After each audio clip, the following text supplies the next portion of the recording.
اگر نماز جنازہ کی دعا کسی کو نہ آتی ہو تو کیا کرے؟ بہت سارے، اللہ معاف کرے، ہم لوگوں کے اندر یقیناً ہم کمزور لوگ ہیں، ہم میں بہت سارے لوگ ایسے ہوتے ہیں جن کو نماز جنازہ کی دعا نہیں آ رہی ہوتی، بہت سارے لوگ ہیں۔ تو اگر کہیں ایسی صورتحال ہے کہ آپ میں سے کوئی شخص ایسا ہو کہ اسے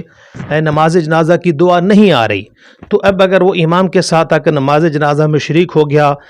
پہلی تکبیر کے بعد وہ ثنا پڑھے گا، دوسری تکبیر کے بعد وہ درود پڑھے گا، اب تیسری تکبیر کے بعد دعا پڑھنی ہے، جس طرح ہم پڑھتے ہیں اللہم اغفر لحینا و میتنا الی آخر۔ اگر کسی کو یہ دعا نہیں آتی تو پہلا حکم تو یہ ہے کہ وہ اس نماز کو، اس دعا کو سیکھے۔ جب تک سیکھتا، اس کو جب تک نہیں آتی، وہ امام کے پیچھے کوئی بھی قرآن کی دعا پڑھ سکتا ہے۔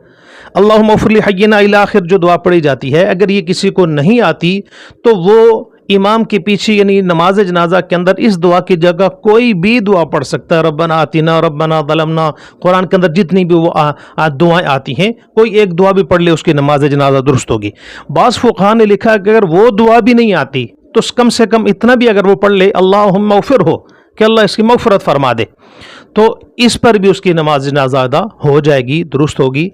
لیکن سیکھنا چاہیے بھائی، ہم لوگ ہیں، ہمیں اپنا یہ کم سے کم بنیادی جو شریعت کے احکامات ہیں، نماز جنازہ الی آخر، یہ چیزیں ہمیں سیکھنی چاہیے۔ تو نہیں آتی تو انشاءاللہ کوئی بھی دعا پڑھیں گے آپ قرآن کی، نماز جنازہ ادا ہو جائے گی۔